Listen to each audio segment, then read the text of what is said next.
नारी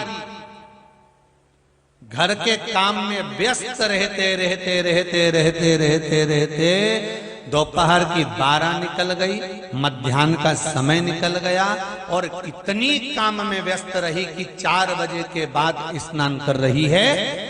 एक भी बार उसने सुबह से स्नान नहीं करा, इतनी काम में व्यस्त हो गई कि वो शाम को फिर 4 बजे के बाद स्नान कर रही है।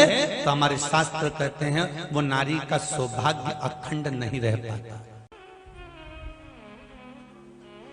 महाराज संत साधु सन्यासी तपस्वी साधक उपासक हमारे ये पावन शास्त्र वेद पुराण हमको समझा रहे हैं, हमको ज्ञान दे रहे हैं कि सुबह एक बार का स्नान तुम्हारा कर लेना चाहिए, एक दिया भगवान के सामने जो देना चाहिए, एक भगवान के सामने कुछ अगरबत्ती को धूप बत्ती कोई भगवान को भोग लगा देना चाहिए। पहला स्नान सुबह का कर लो, भले दिन भर फिर काम करो, भले शाम को फिर नहा लेना, मना नहीं है। पर सौभाग्यवती नारी अगर काम करते करते करते करते मध्याह्न के बाद अगर स्नान करती है तो अखंड सौभाग्य को बचाने में भगवान को भी टेंशन हो जाता है, भले वो पूजन करने वाली हो, भले वो भजन करने वाली।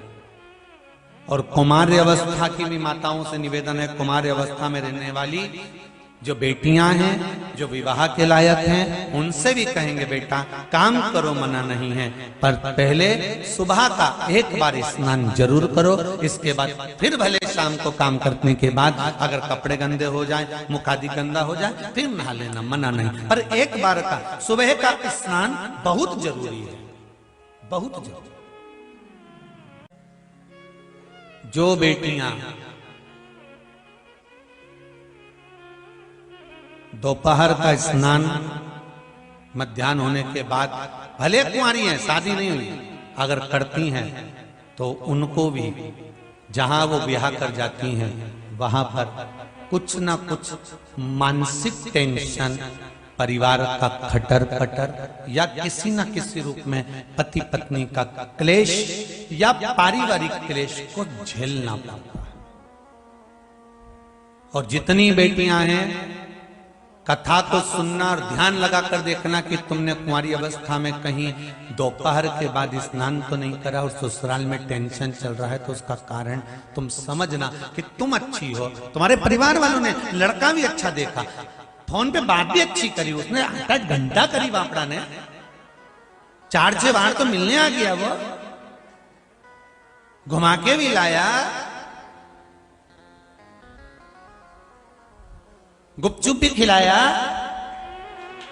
पानी पतासा,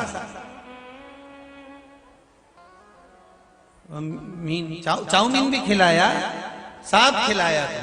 फिर ऐसा क्या हो गया शादी के बाद कि 1-1.5 साल तो अच्छे रहे, उसके बाद तो क्लेश क्लेश क्लेश। पहले तो सास भी फोन करती थी, ससुरा भी बोलता था, सब प्रेम से बोलते, देवरानी जेठानी सब इतने अच्छे से बोलते थे। अब क्या हुआ? उसका कारण बेटियां एकांत में बैठकर सोचना कि कहीं तुमने कुंवारी अवस्था में या अपने ससुराल में कहीं पर भी मध्याह्न के बाद तो स्नान नहीं करा, उसको निकाल कर देखना, फिर सोचना हो। और जिनका सौभाग्य में अगर दिक्कत आई है, कहीं सौभाग्यता में अगर दिक्कत आई, तो वो माताएं भी विचार करें एक बार बैठकर कि कहीं हमने फैला लिया दीपावली का, कहीं होली का, कहीं इसका, कहीं उसका, कहीं हमने पापड़ लेके बैठ गए, हमें तो जब ही नहाऊंगी जब पूरा हो जाएगा, 4 बजे तक नहीं मैं बैठी चरली, पर नहीं। और शाम लाके रोटी भी दे दी, वहीं खा ली ने, हाथ पैर धो के फिर पापड़ बेलने बैठी गई और बजा दी 3-4, उसके बाद के अब तो नहाऊंगी और फिर नहाने गई। तो विचार करना कि सौभाग्य पर दिक्कत क्यों आई, कारण क्या बना है, बेटियों को तकलीफ क्यों आई, उसका कारण हमें ढूंढना है, कोई दूसरा नहीं ढूंढेगा। आप आए नहीं और सुबह हो गई, मेरी पूजा की थाली धरी की धरी रह गई। कारण क्या था कि तुम क्यों नहीं आए, क्या कारण था ऐसा जो तुम नहीं पहुंचे? हमें उस कारण को ढूंढना है कि हम अच्छे हैं, हमारा व्यापार अच्छा है, हमारे घर के लोग अच्छे हैं, सब कुछ अच्छा चल रहा था, सब अच्छे से चल रहा था, फिर दुख क्यों आया? उसका कारण हमें अपने आप में ढूंढना, कोई दूसरा नहीं ढूंढे।